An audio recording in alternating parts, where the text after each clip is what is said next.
Have you ever wondered why the moment a man underestimates a woman often becomes the seed of his deepest regret? It is not because she raises her voice, nor because she clings for recognition. It is because the feminine, when underestimated, has the power to vanish like water through the cracks of his arrogance, leaving him not with victory, but with emptiness. A man may walk away believing he has conquered, believing she was small, replaceable, ordinary. Yet, in the silent chambers of his psyche, Jung would say, the shadow begins to stir. For what he cast aside as insignificant becomes the figure that haunts him most, the woman who did not collapse where he expected her to. The male ego thrives on prediction. It believes it can read the map of others, that it can measure worth with cold precision. But when a woman refuses to fold into the role he has projected onto her, he is confronted with his own blindness. She was never the fragile outline he drew in his mind. She was the living embodiment of something ancient, something that resists being possessed. This is when regret is born, not as a sudden lightning strike, but as a slow, corrosive realization that he mistook her sovereignty for weakness. In Jungian terms, this is the dance of anima and animus, the eternal dialogue between masculine consciousness and feminine depth. The man who underestimates does so because he sees only surfaces. He has not yet been initiated into the mystery that every woman carries within her. The feminine is not an object, but a mirror. And when she withdraws, when she reclaims her silence, the man is left face to face with the barren landscape of his own soul. What he underestimated was not her. It was himself, his capacity to truly perceive. And you, the woman who has ever felt the sting of being dismissed, must understand this. Your silence, your refusal to beg for recognition, is the alchemy of his undoing. You do not need to scream to be heard. You do not need to demand to be seen. The quiet dignity of your detachment carries more weight than any argument. Because a man does not regret losing what clings. He regrets losing what walked away with mystery intact. Regret takes root in the hours he thought he was free. At first, he feels relief, as though he has escaped a burden. But relief, when born of arrogance, always decays into longing. Days later, he recalls the way your presence changed the air in a room, the way your silence carved meaning deeper than words. Nights stretch longer, and he begins to realize he has not escaped. You have. That is the unbearable difference. For him, there is no return. For you, there is no need. The Stoics, from Marcus Aurelius to Epictetus, knew this truth well. Power lies in indifference to what is not yours to control. When you embody this, you become untouchable. The man's regret blooms precisely because he cannot reclaim what is sovereign. He may try to replicate you in others, searching for fragments of your energy, but nothing suffices. For what he underestimated was not your beauty, nor your charm, but your rare ability to exist beyond his grasp. There is danger in this realization. Some men respond to it with obsession, circling back, attempting to bind what they once dismissed. Others retreat, crushed by their own failure to see. Either way, the woman remains the axis of the story, not because she tries to be, but because she embodies the paradox of feminine power. Softness that cannot be subdued, silence that speaks louder than demand, presence that outlasts absence. And you must hear this. A man's regret is not your burden to carry. It is the natural harvest of his choices, the debt he pays for refusing to see. Your task is not to soften the lesson for him. Your task is to remain in your truth, to recognize that what he calls regret is simply the echo of a lesson he was unwilling to learn in your presence. Jung would remind us that the unconscious demands to be seen, and when ignored, it returns in the form of suffering.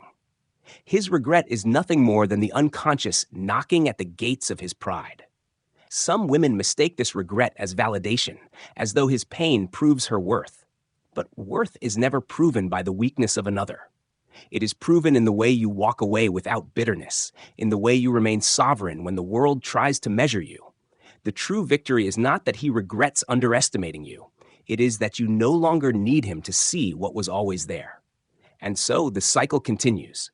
A man underestimates, a woman rises in silence, and regret becomes the companion he never asked for but cannot shake. The lesson is carved deep into his being. Never again will he confuse gentleness with fragility, nor quiet with emptiness. But whether he learns or not, the woman has already moved on, her path unshaken, her spirit intact. Regret is a strange teacher. It does not shout, it whispers. It does not arrive when a man feels powerful, but when he is alone, stripped of applause, confronted with the raw truth of his inner life. The man who underestimated a woman often discovers this truth late, sometimes years later, when the echo of her absence collides with the silence of his own soul.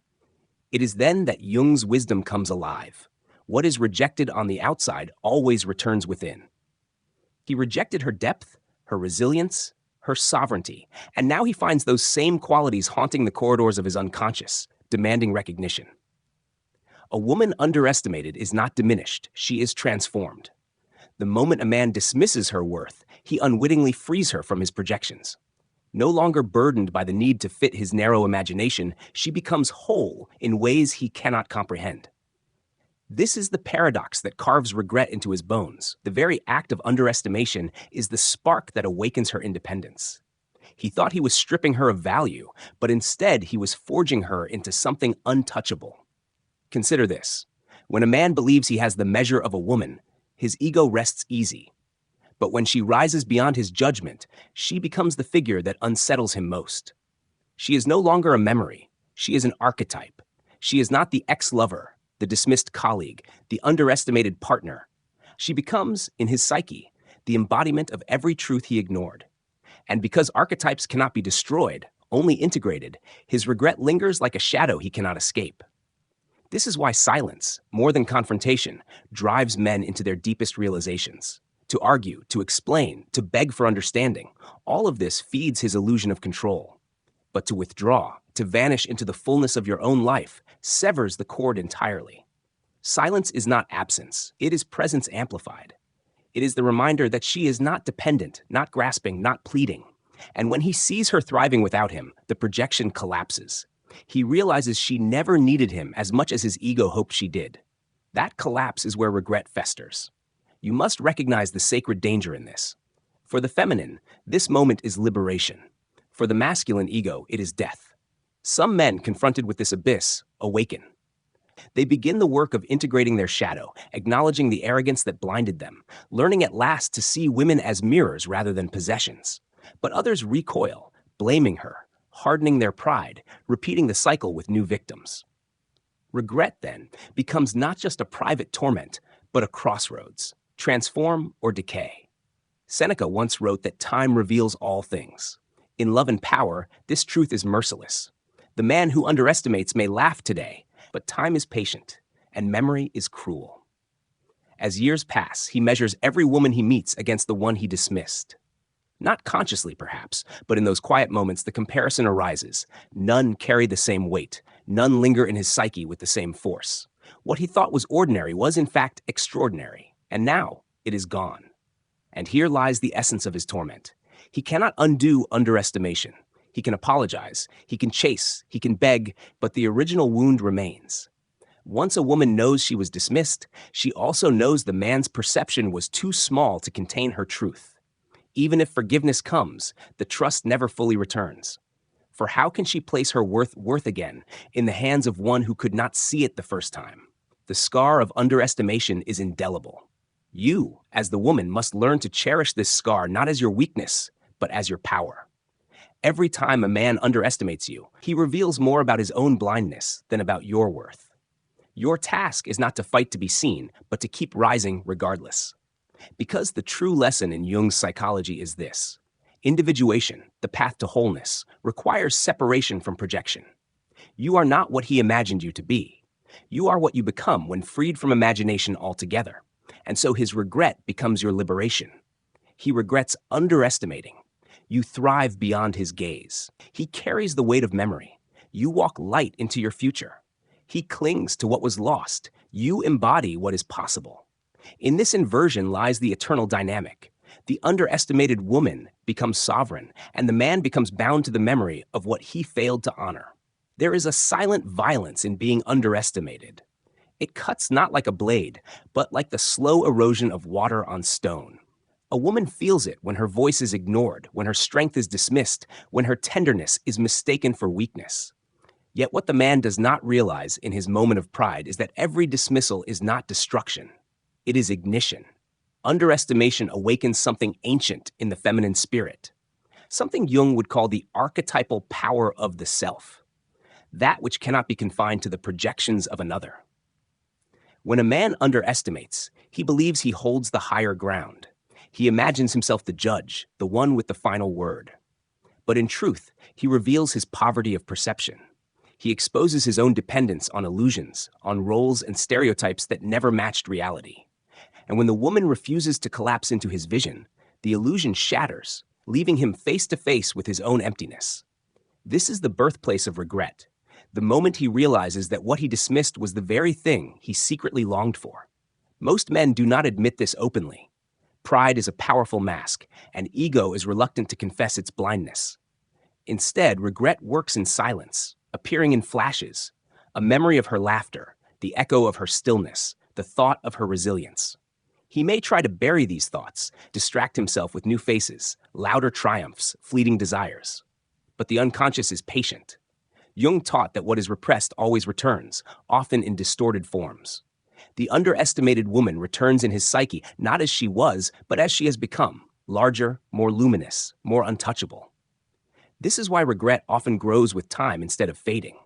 The further he moves from her, the clearer her outline becomes. At first, she was just another person he believed he could measure. Later, she becomes a figure of mystery, an unresolved story. The mind craves resolution, but some stories resist endings. The woman underestimated is one of them, for she slips beyond his grasp, carrying with her the power of the unknown. And you must know this. Your greatest weapon is not vengeance, not retaliation, but transcendence. To live beyond his underestimation is the ultimate act of sovereignty. The man may regret, but you must not linger in the theater of his remorse.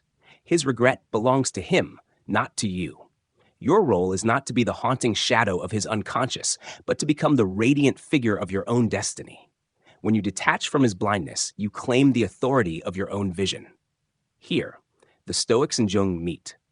Marcus Aurelius taught that the opinion of others is a fleeting shadow, powerless unless you consent to it.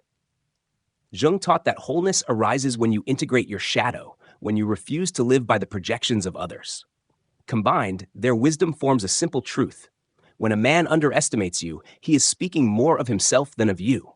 His words, his judgments, his neglect, they are the echoes of his own unfinished battles. To take them as truth is to abandon yourself. To transcend them is to awaken. But the paradox of human relationships is this. The moment you transcend, the moment you no longer need his recognition, is the very moment he begins to regret losing you. For the masculine psyche is addicted to conquest, and nothing is more unbearable than realizing the treasure was in his hands and he failed to recognize it. His regret is not only about you, it is about the part of himself he betrayed. He betrayed his capacity to see, to honor, to respect, and when that betrayal dawns upon him, it is not easily forgiven. You, however, must resist the temptation to return merely because he regrets. For regret is not transformation. Many men regret, but few awaken. Regret without awakening is only nostalgia, a longing to reclaim without the humility to change. Do not mistake his sorrow for growth. Your path demands discernment.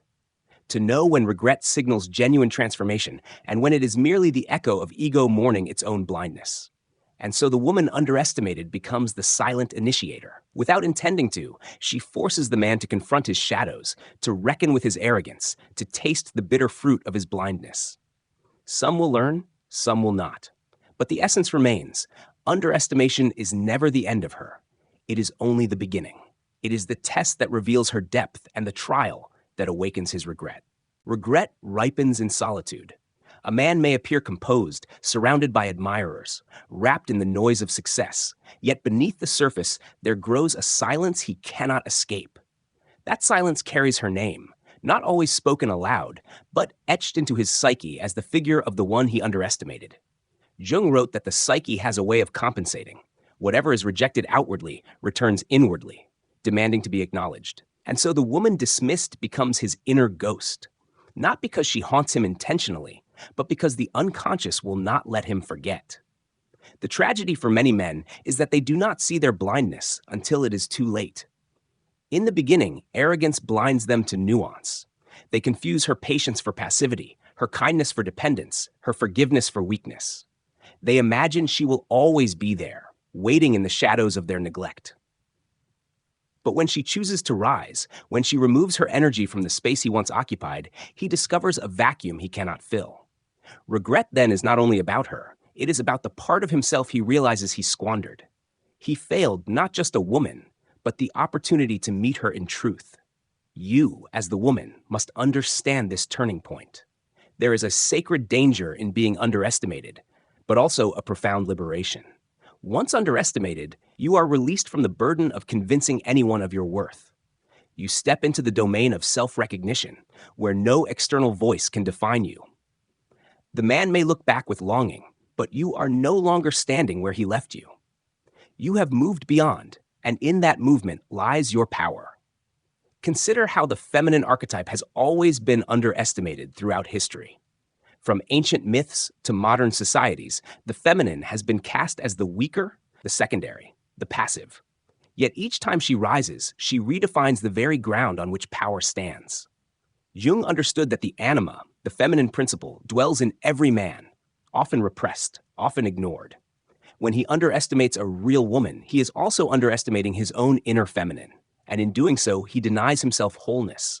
That denial is the root of his regret. What he misses most is not merely the woman herself, but what she represented. The possibility of balance, the gateway to his own depth. A man who underestimates a woman underestimates the part of himself that longs for union, for mystery, for connection beyond the ego. And when she withdraws, he feels that emptiness, though he may not know how to name it. This is why his regret feels bottomless. It is not just her absence, it is the absence of what she awakened in him.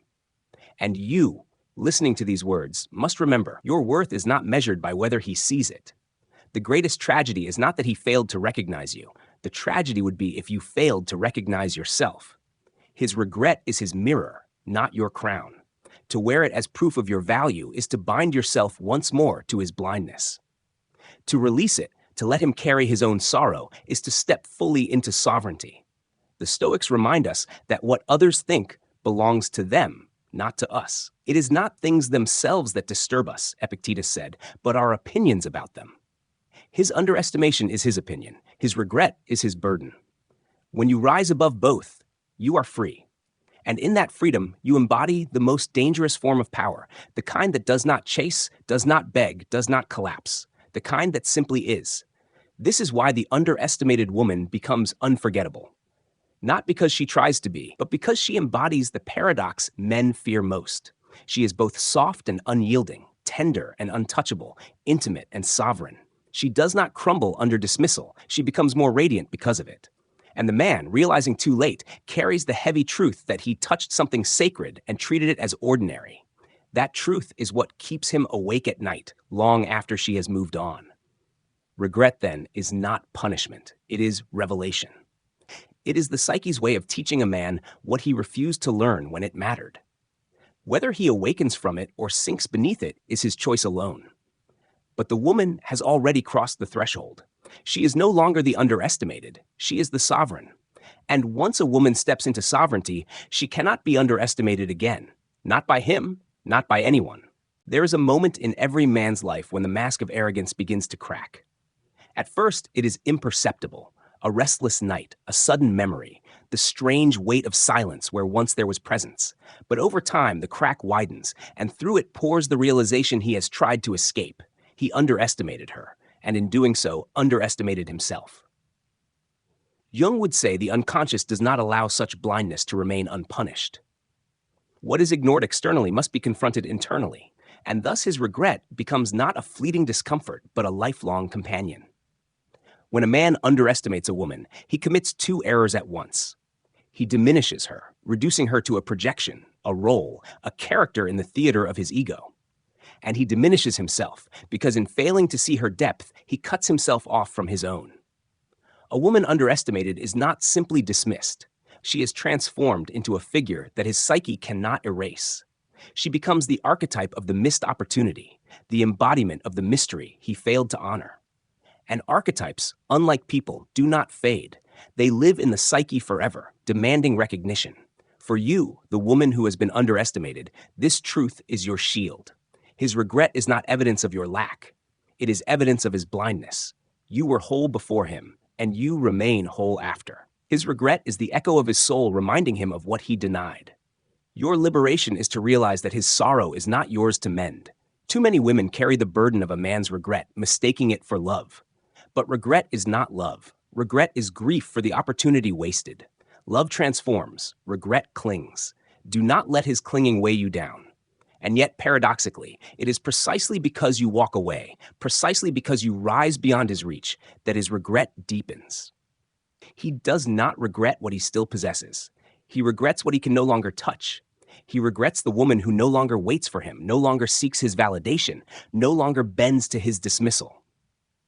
The feminine detachment, the refusal to collapse, is the wound that lingers longest in the masculine psyche.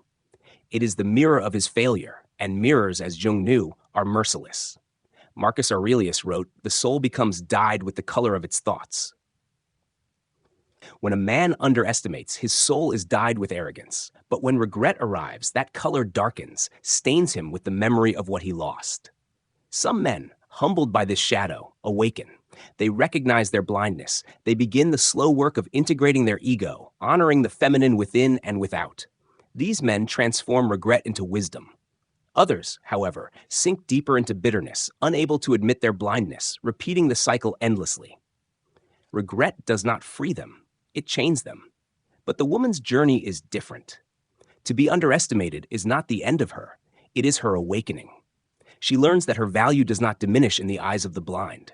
She learns that silence carries more power than defense, that sovereignty is born not from recognition, but from detachment.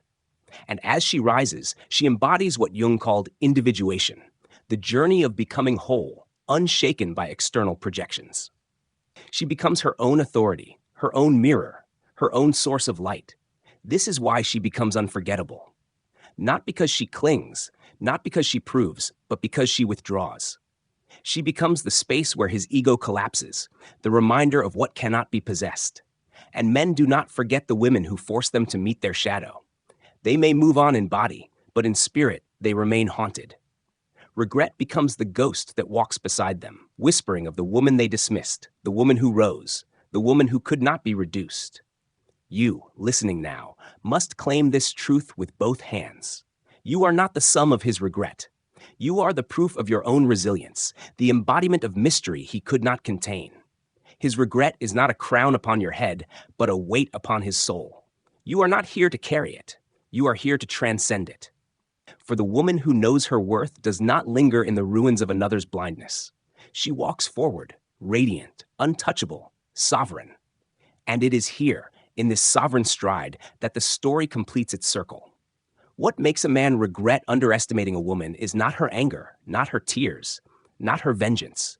It is her transcendence. It is the unbearable knowledge that she lived fully without him, that she became more luminous in his absence than she ever was in his presence.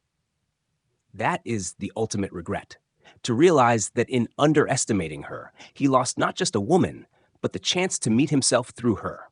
The woman who knows her worth doesn't chase, she chooses.